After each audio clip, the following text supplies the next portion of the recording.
কেশব ভোলানাগার গ্রামে মটন বিরিয়ানি ঠেলা নিয়ে বসতো। ওর ব্যবসা ভালোই চলতো। রোজ ওর কাছে ৬-৭ জন লোক মটন বিরিয়ানি খেতে তো আসতোই। এইভাবে ওর দিন কাটছিল। একদিন কেশব ব্যবসা করতে করতে নিজের মনে মনে বলল, রোজ দিন ৬-৭ জন গ্রাহক মটন বিরিয়ানি খেতে চলেই আসে, আর তাতে মোটামুটি আমার দিন কেটে যায়। কিন্তু এইভাবে আর কতদিন চলবে? আজকাল বাবার শরীরটাও খুব একটা ভালো যাচ্ছে না, তার উপর ছোট ভাইটার পড়ার খরচা। ওকে যদি লেখাপড়া না শেখাতে পারি, ও তাহলে করবেটা কি? এই সব চিন্তা করতে করতে বেচারা কেশব বাড়ি ফেরে। আর তার স্ত্রী রূপালী তাকে এত চিন্তিত অবস্থায় বাড়ি ফিরতে দেখে বলে, হ্যাঁ গো, কি হয়েছে তোমার? তোমাকে খুব চিন্তিত দেখাচ্ছে। মনে হচ্ছে কাজকর্ম ঠিকমতো চলছে না। কি যে আর বলবো তোমাকে, রোজ ৬-৭ জন গ্রাহক বিরিয়ানি খেতে আসে বটে, কিন্তু তার থেকে আমার যা মুনাফা হয় তাতে তো বাবার ওষুধ কিনতে আর বাড়ির সংসার খরচেই চলে যায় গো। ছোট ভাইটার পড়ার খরচ আমি তুলবো কি করে জানি না। তখন সেখানে কেশবের ছোট ভাই সুধীর আসে আর বলে, দাদা, তুমি আমার জন্য এত চিন্তা করো না গো, আমার পড়ার খরচ ঠিক উঠে যাবে। আমি তো এটাও ভাবছি যে তোমাকে সাহায্য করার জন্য আমি বিরিয়ানি ডেলিভারির দায়িত্বটা নিয়ে নেব। আরে এত কিছু তো আমি শুধু তোর জন্যই করছি নাকি? আমি চাই না যে তোর পড়াশোনা মাঝপথে বন্ধ হোক, কারণ এই কথাটা আমার মাথায় আছে যে কিছুদিনের মধ্যেই তোকে শহরে গিয়ে কলেজে অ্যাডমিশন নিতে হবে। একবার তুই কলেজে ভর্তি হয়ে গেলে আমাদের জীবনটা একেবারে বদলে যাবে। তোর দাদা একদম ঠিক কথা বলেছে সুধীর, তুই নিজের পড়াশোনার দিকে মন দে, সব ঠিক হয়ে যাবে, তোকে চিন্তা করতে হবে না। আর যদি দরকার পড়ে আমি তোর দাদাকে বিরিয়ানি বিক্রি করতে সাহায্য করব, না হয় তোর পড়াশোনার যেন কোনো ক্ষতি না হয়। তোকে নিয়ে কত আশা।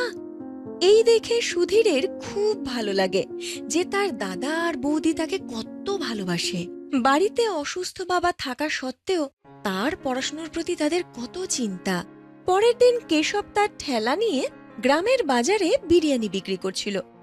তখন এক গ্রাহক তার কাছে এসে বলে, দাদা, মটন বিরিয়ানি কত করে? একটু দামটা বলুন না, ঠিকঠাক মনে হলে ১ কিলো আমি কিনে নেব। দিদি, মাত্র ১৫০ টাকা কিলো। আপনি বলুন আপনাকে আমি কত কিলো দেব? বাপরে বাপ, এ তো দেখছি বেশ দামি। এই তো একটু দূরেই আর একজন বিরিয়ানি বিক্রি করছে, সেখানে তো ১১০ টাকায় ১ কিলো বিক্রি করছে। দিদি, আপনি আমাকে একটা কথা বলুন, এমনিতেই বিরিয়ানির দাম এত বেশি, এত কম দামে কেউ দেয় কি করে? নিশ্চয়ই সে কোনো না কোনো অসৎ কাজ করছে। দাদা, সেরকম যদি কিছু হতো না তাহলে এতদিনে ওর ব্যবসা বন্ধ হয়ে যেত। গ্রামের লোকেদের বোকা ভাববেন না যেন। কেশবের এসব শুনে খুব খারাপ লাগে, কারণ ওই মহিলা বিরিয়ানি না কিনেই সেখান থেকে চলে যায়। একদিন যখন কেশব ঠেলা নিয়ে বাড়ি ফিরছিল, তখন তার মনে হলো, একবার আমি নিজে গিয়ে বরং দেখি যে ওই বিরিয়ানিওয়ালাটা কে, যে মাত্র ১১০ টাকায় ১ কিলো বিরিয়ানি বিক্রি করে, যেখানে মাটন বিরিয়ানি এত সস্তা হতেই পারে না। কেশব এবার যখন সেখানে গিয়ে দেখে, তখন সেখানে পঙ্কজ নামের একজন লোক মটন বিরিয়ানি বিক্রি করছিল। তার কাছে লোকে ভিড় করে দাঁড়িয়েছিল। এই দেখে ও মনে মনে বলল, বাবা, এর দোকানে তো দেখছি সত্যিই অনেক ভিড়। এত লোক এর কাছ থেকে বিরিয়ানি কিনতে আসছে কি করে? আমার মনে হয় এই কারণেই আমার রোজগার আরো কমে গেছে। আমারও একবার এর বিরিয়ানি খেয়ে দেখা উচিত, যে এর বিরিয়ানিতে এমন কি বিশেষত্ব। কেশব যেই ওর কাছে যায়, পঙ্কজ ওকে ১ প্লেট বিরিয়ানি দিয়ে দেয়। যেই ও খানিকটা বিরিয়ানি খায়, তখন নিজের মনে মনে বলে, এই মাটন বিরিয়ানিটা তো একদম ভালো নয়, এর মধ্যে তো ভেজাল আছে। কিন্তু আমি এই কথাটা যদি সবাইকে জানিয়ে দেই, তাহলে এখানে কেউ আমার কথা কখনো বিশ্বাস করবে না। আমাকে কিছু না কিছু একটা উপায় ভেবে বের করতে হবে, যাতে সব মানুষের সামনে পঙ্কজের চুরি হাতে নাতে ধরা পড়ে যে ও মাটন বিরিয়ানিতে ভেজাল মিশিয়ে বিক্রি করে। কেশব মনমরা হয়ে বাড়ি ফেরে, সব কথা নিজের স্ত্রীকে বলে। ওরা কিছুদিনের মধ্যেই সুধীরকে লেখাপড়া শেখানোর জন্য বাইরে পাঠাবে ভাবছিল, কিন্তু তাদের কাছে টাকা ছিল না। তাই ওরা ওদের বাড়ি এক ব্যবসায়ীর কাছে বন্ধক রেখে সুধীরকে লেখাপড়া শেখানোর জন্য বাইরে পাঠায়। রূপালী এবার কেশবকে বলে, হ্যাঁ গো, সুধীরকে তো আমরা বাইরে পড়াশোনা করতে পাঠিয়ে দিলাম, কিন্তু যেদিন থেকে ওই পঙ্কজ গ্রামে ব্যবসা করছে, সেদিন থেকে আমাদের তো আর ব্যবসা চলছে না। হ্যাঁ গো, তোমাকে তো এবার কিছু একটা করতে হবে, তাই না? আমার মনে হয় যে ও বিরিয়ানিতে ভেজাল মেশায়, জানো, কিন্তু এই কথাটা আমি কিছুতেই প্রমাণ করতে পারছি না। কি করি আমি বলো তো? আমি না পাশের একটা গ্রামে ঘর পরিষ্কারের কাজ পেয়েছি। তুমি কিছু মনে না করলে আমি সেই কাজটা করি, তাহলে সংসার চালাতে আমিও তোমাকে খানিকটা সাহায্য করতে পারবো। আমি এই বাড়িতে তোমাকে রাজরানী করে এনেছিলাম, কখনো ভাবতে পারিনি যে সংসার চালানোর জন্য তোমাকে অন্যের বাড়িতে গিয়ে কাজ করে খেতে হবে। তুমি আমায় ক্ষমা করে দিও। কেশব এই বলে আর তারপর অন্যান্য দিনের মতো নিজের ব্যবসা খুলে বসে। ওদিকে রূপালী একদিন কেশব বাড়ি থেকে বেরিয়ে যাওয়ার পর বেরোয় আর নিজের মনে মনে বলে, ক্ষমা করে দিও তুমি আমায়, আমি তোমাকে এটা আর বলতে পারলাম না যে আমি পঙ্কজের ঠেলায় মটন বিরিয়ানির কাজ করতে যাচ্ছি। এসব আমি শুধু তোমার জন্য করছি, যাতে ওই পঙ্কজের সত্যিটা সবার সামনে চলে আসে আর আমাদের মটন বিরিয়ানির ব্যবসা আবার আগের মতো চলে। রূপালী এবার পঙ্কজের ঠেলায় যায় আর মিষ্টি মিষ্টি কথা বলে ওর ঠেলায় যেন কাজ করতে পারে সেই ব্যবস্থা করে। একদিন রূপালী কথায় কথায় পঙ্কজকে জিজ্ঞেস করে, সাহেব, আমি না বুঝতে পারি না, আপনি 110 টাকায় বিরিয়ানি বিক্রি করছেন, যেটা খুব সস্তা। মটন বিরিয়ানি 110 টাকা কিলো হতেই পারে না, তাও তো আপনার ব্যবসা এত ভালো চলছে। আচ্ছা, আপনি আপনার মটন বিরিয়ানিতে কি মেশান? আপনি আমাকে শুধু পরিষ্কার পরিচ্ছন্ন করতে আর টাকার হিসেব রাখতে বলেছেন। আপনি যদি আমাকে বিরিয়ানি বানানো শিখিয়ে দেন, তাহলে আমিও এরকম বিরিয়ানি বাড়িতে সস্তায় বানাতে পারবো। এইসব বিরিয়ানি কখনো বাড়িতে বানাতে যেও না, কারণ এই বিরিয়ানিতে ভেজাল মেশানো আছে। আমি রাতের বেলা যাই মাংস কিনতে, আর যেসব ছাগল রোগের কারণে মৃত্যু হয় তাদের মাংস কিনি, তারপর তার সাথে আমি সয়াবিনের কিমা মিলিয়ে দিই। এইভাবে বিরিয়ানি তৈরি করি, তবে গিয়ে না আমি 110 টাকায় বিক্রি করতে পারি। কিন্তু এর ফলে তো গ্রাহকদের শরীর খারাপ করতে পারে, ওদের স্বাস্থ্যের দিকে তো আপনার খেয়াল রাখা উচিত। এ তো ভীষণ অন্যায়। এইসব খেয়ে যদি গ্রাহকদের শরীর খারাপ হয়, তাতে আমার করার আছেটা কি? সবকিছু তো আর আমার হাতে থাকতে পারে না। দেখো, আমি সেই কাজই করি যেটা আমার ঠিক মনে হয়, আর তুমিও সেটাই করো। নিজের বাড়ির লোকদের জন্য ভালো মাটন বিরিয়ানি বানাও, আর গ্রাহকদের জন্য এরকম বিরিয়ানি। রূপালী সব সত্যি জেনে গিয়েছিল। রূপালী বাড়ি যেতে যেতে নিজের মনে মনে বলে, আমাকে যেভাবেই হোক গ্রামের সবাইকে এই সত্যিটা জানাতে হবে, নয়তো গ্রামবাসীরা এর দোকানের মটন বিরিয়ানি খেয়ে অসুস্থ হয়ে পড়বে আর আমাদের ব্যবসা বন্ধ হয়ে যাবে, সে তো বাদই দিলাম। এভাবেই দিন কাটতে থাকে। একদিন রূপালী চিঠি লিখে সুধীরকে আর ওর বন্ধুকে গ্রামে ডেকে নেয়, যারা ছদ্মবেশে ফুড ইন্সপেক্টর আর জেলা ইন্সপেক্টর হয়ে পঙ্কজের কাছে যায়। পঙ্কজ তাদের সামনে ভালো বিরিয়ানির স্যাম্পেল রাখে। ইন্সপেক্টর সাহেব, আপনি নিয়ে যেতে পারেন এই স্যাম্পেল, এর মধ্যে কোনো কিছু খারাপ নেই। আমি আমার গ্রাহকদের স্বাস্থ্য নিয়ে কোনো রকম সমঝোতা করি না। শোনো, আমি হলাম ফুড ইন্সপেক্টর, আর যতদিন না আমি তোমার এই খাবারের স্যাম্পল টেস্ট করব, ততদিন তুমি এখানে কোনো রকম ব্যবসা করতে পারবে না। আগে আমাকে এটা দেখতে হবে যে তুমি তোমার বিরিয়ানিতে এমন কি মেশাও যার জন্য এত সস্তায় বিক্রি করো। তখন সেখানে কোথা থেকে কে জানে রূপালী হঠাৎ করে এসে বলে, সাহেব, আমি এনার দোকানে 1 মাস হয়ে গেল কাজ করছি। উনি যদি সত্যিটা না বলেন তাহলে আমি বলে দেব। উনি এই বিরিয়ানিতে না খারাপ মাংস ব্যবহার করেন আর সয়াবিনের কিমাও মেশান। শুধু তাই নয়, সমস্ত মশলা না সস্তা কোয়ালিটির ব্যবহার করেন। এই নিন এর আসল স্যাম্পল, আপনি এর বয়ান লিখুন আর একে অ্যারেস্ট করুন। আরে, এইসব তুই কি বলছিস? আমার টাকাতে সংসার চালিয়ে আমারই তুই এত বড় সর্বনাশ করলি। দূর হয়েছে এখান থেকে, আমি তোকে মেরে ফেলবো আর যদি একটাও কথা বলিস। দেখুন পঙ্কজ বাবু, আপনি যদি সত্যি কথা বলেন তাহলে আমরা সামান্য টাকা ঘুষ নিয়ে আপনাকে ছেড়ে দিতে পারি, এরপর আপনার ইচ্ছে।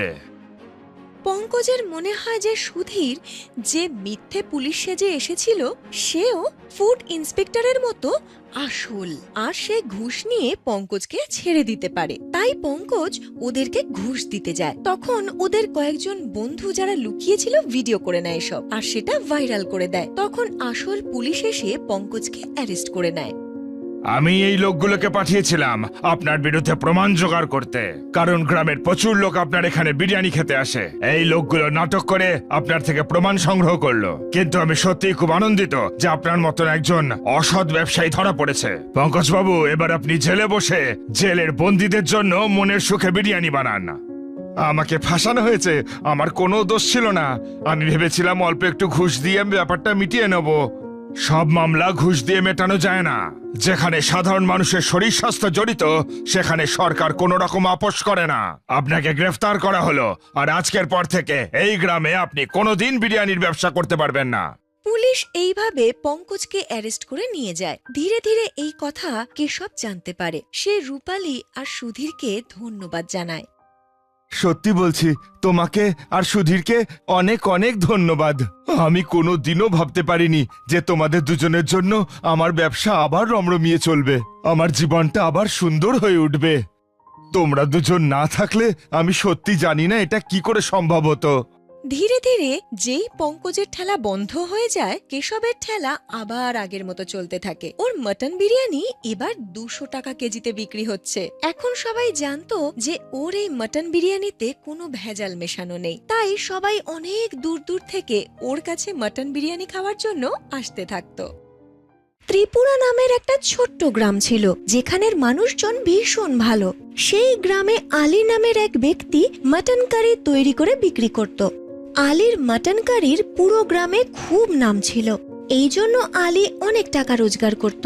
কিন্তু আলী খুব লোভী ছিল, আরো বেশি উপার্জনের জন্য নতুন নতুন ফোন দিয়ে আসত রোজ, যাতে ওর মটন কারি আরো সুস্বাদু হয় খেতে, যাতে ওর দোকানে আরো বেশি গ্রাহক আসে।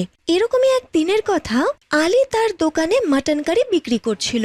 তখনই তার ঠিক সামনেই আর একটি দোকান খোলে। ওই দোকানটাকে দেখে আলী বেশ চিন্তায় পড়ে যায় আর নিজের মনে বলে, আরে এ কি, আমার দোকানের সামনে কেউ মাটন কারির দোকান খুলবে?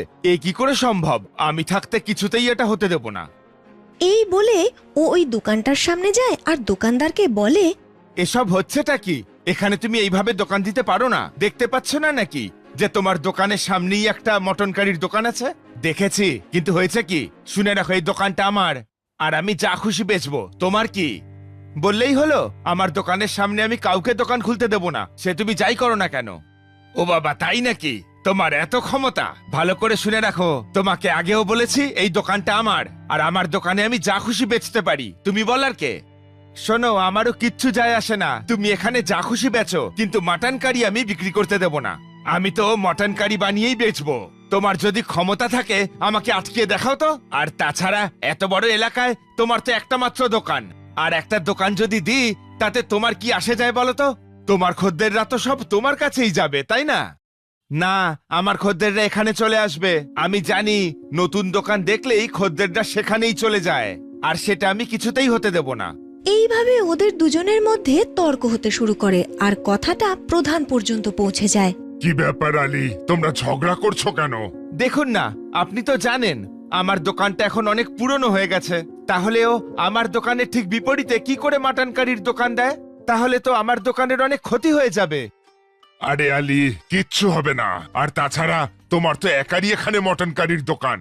ও যদি আর একটা দোকান খোলে তাহলে বেচারা ওরও 2 পয়সা কামাই হয়। আর তাছাড়া এই ব্যবসা তো নির্ভর করে কার খাবারের স্বাদ কত ভালো। যদি তোমার মাটন কারির স্বাদ ভালো হয় তাহলে তুমি পয়সা কামাবে, আর যদি ওরটা ভালো হয় তাহলে ও কামাবে। এই শুনে আলী চুপ করে যায়, আর এরপর ও ওখান থেকে চলে আসে এবং ওই লোকটি তার দোকান খোলে। ওই লোকটার নাম ছিল রঘু। আলী তো খুব চিন্তায় পড়ে যায়। দোকানে ফিরে এসে নিজের মনে মনে বলে, যে করেই হোক ওর দোকান আমি কিছুতেই চলতে দেব না, তার জন্য আমায় যাই করতে হোক না কেন। আর ও সিদ্ধান্ত নেয় যে সে তার মটন কারির দাম কম করবে, তা সে এর জন্য তার যতই লোকসান হোক না কেন। এরপর সে লোভের বশে তার মটন কারির দাম 100 টাকা করে দেয়। এর ফলে ওর দোকানে অনেক ভিড় হয়। এই দেখে আলী খুব খুশি হয়। ওদিকে আবার রঘু চিন্তায় পড়ে যায় যে আলী তো মটন কারির দাম অর্ধেক করে দিয়েছে, যদি এভাবেই চলতে থাকে তাহলে ওর দোকানে তো কেউ আসবে না। তাই ও নিজের মটন কারির দাম অর্ধেক করে দেয়। এই দেখে ওর দোকানেও অনেক গ্রাহক আসে। এই দেখে আলী খুব রেগে যায় আর সে নিজের মনে মনে বলে, আমায় কোনো অন্য উপায় ভাবতে হবে, আমার সামনে আমি কাউকে টিকতে দেব না। আর এই বলে সে তার মটন কারিতে ভেজাল মেশানো শুরু করে, কারণ এর ফলে সে সস্তায় মটন পাচ্ছিল। ওদিকে রঘু সততার সাথে কাজ করছিল। এবার আলী মটন কারির দাম 50 টাকা করে দেয়। এর ফলে সবাই ওর দোকানে ভিড় করে। আরে বা আলী ভাই, তুমি তো 50 টাকায় মটন কারি দিয়ে আমাদের মতো গরিবদের খুব সুবিধা করলে। আরে হ্যাঁ ভাই, 50 টাকা কি, তোমাদেরকে তো আমি 10 টাকাতেও দিতে পারি, শুধু তোমরা খেতে আমার দোকানেই আসবে। অসুবিধা কি, আমরা শুধু তোমার দোকানেই আসবো। এমনিতেও এখানে তুমি ছাড়া সেরকম মটন কারি আর কেউ বানাতে পারে না, আর তাছাড়া তুমি এখানে সবচেয়ে পুরনো। হ্যাঁ, কিন্তু দেখতেই তো পাচ্ছ আমার ঠিক সামনেই দোকান খুলে বসেছে। আরে তুমি ওখানে মাথাই লাগিও না, শুধু মন দিয়ে নিজের কাজটা করে যাও। এরপরে ওই লোকটা ওখান থেকে চলে যায়। এভাবেই সময় কাটছিল। লোভের বশে আলীর কিন্তু ব্যবসায় অনেক ক্ষতি হচ্ছিল, আর সে রঘুকে ছোট করতে চাইছিল, যে কারণে ও সব সীমা পার করে যাচ্ছিল। এরকমই একটা দিনের কথা সে আপন মনে বলল, রঘুর দোকানে আগুন লাগিয়ে দিলে কেমন হয়? আর ওর দোকানটা যদি পুড়ে যায় তাহলে ও এখান থেকে চলে যাবে। না না, ছি, এসব আমি কি ভাবছি। এই বলে সে তার নিজের কাজে মন দেয়। পরের দিন সকালেই রঘু খুব জোরে জোরে চিৎকার করে, হায় হায়, কে যেন আমার দোকানে আগুন লাগিয়ে দিয়েছে, আমার সব শেষ হয়ে গেল, এবার আমি কি করব? গ্রামের সবাই সেখানে এসে জড়ো হয়, আর সবাই রঘুর পুড়ে যাওয়া দোকান দেখতে থাকে। এটা নিশ্চয়ই ওই আলিরই কাণ্ড হবে, ভালো করে জানি ও আমাকে হিংসে করে। আরে এ আমি কেন করতে যাব? তোর উপর আমার হিংসেই বা কিসের? হ্যাঁ, এটা ঠিক যে তুই এখানেই দোকান দিয়েছিলি, কিন্তু তার মানে তো এই নয় যে আমি তোর দোকানে আগুন লাগিয়ে দেবো। হ্যাঁ ভাই, আলী তো একদম ঠিক কথাই বলছে, এরকম কাজ আলী করতেই পারে না। শোনো, তোমার দোকান নিশ্চয়ই অন্য কেউ পুড়িয়েছে, অথবা এই গরমে হয়তো তোমার দোকানে আপনা থেকেই আগুন লেগে গেছে। কে জানে, কিন্তু আমার তো সব শেষ হয়ে গেল, পথে বসে গেলাম। এই বলে রঘু মন খারাপ করে ওখান থেকে চলে যায়। সময় ঝড়ের গতিতে এগোচ্ছিল। আলী খুব খুশি ছিল, কারণ রঘু তার দোকান বন্ধ করে দিয়েছিল যে। আলী এবার নিজের মাটন কারির দাম বাড়িয়ে দিয়েছিল। ও আবার তার মাটন কারির দাম 100 টাকা করে দিয়েছিল, আর লোকে বাধ্য হয়ে ওর থেকে মাটন কারি কেনার জন্য ওর দোকানে আসতো। একদিন প্রধান ওর দোকানে এলো আর ওকে বলল, আরে আলী, এ কেমন কথা? রঘুর দোকান যেই এখান থেকে গেল অমনি তুমি তোমার মটন কারির দাম বাড়িয়ে দিলে। না, তা নয়, আপনি তো জানেন মাটনের দাম এখন কত বেড়ে গেছে, আর তারপর সেটা দিয়ে কারি বানাতেও অনেকটা সময় যায়। আমি চাই না খদ্দেরদের পচা মাল খাওয়াতে, তাই দামটা একটু বাড়িয়ে দিলাম। ঠিক আছে, সে দাম না হয় বাড়িয়েছো, কিন্তু পচা মাল আবার কাউকে খাইও না কিন্তু। আরে চিন্তা করবেন না, তাছাড়াও আপনি আমাদের কত পুরনো খদ্দের। এই বলে আলী তার মাটন কারি বানানোর দিকে মন দিল। ধীরে ধীরে সময় কাটছিল। একদিনের কথা, প্রধান আলীকে ডাকলো। আলী যখন সেখানে পৌঁছলো তখন দেখলো যে রঘু ওখানে আগে থেকেই দাঁড়িয়ে আছে। প্রধান খুব রেগেছিলেন। উনি আলীকে বললেন, কি আলী, এসব আমি কি শুনছি? তুমি নাকি পচা মটন দিয়ে কারি বানাও, আর তুমিই নাকি রঘুর দোকানে আগুন লাগিয়েছিলে? না না, এ কি? রঘু এসব মিথ্যা বলছে, আমি কিচ্ছু করিনি, আর আমি এসব করতে যাবই বা কেন? দেখুন, ধরা পড়ে গেল। ওকে জিজ্ঞেস করুন তো যে ওকে এই কথা কে বললো যে আমি আপনাকে এসব বলেছি। এই শুনে প্রধানও অবাক হলেন এবং আলীকে বললেন, তাই তো আলী, আমি তো তোমাকে কখনো বলিনি যে রঘু তোমার নামে নালিশ করেছে। তুমি তাহলে নিজে থেকে ওর নাম নিলে কেন? ও যখন এখানে দাঁড়িয়ে, তাহলে নিশ্চয়ই এই কথা ওই বলেছে, অন্য আর কে বলবে? না, এই কথা আমাকে রঘু নয় বরং মদন বলেছে।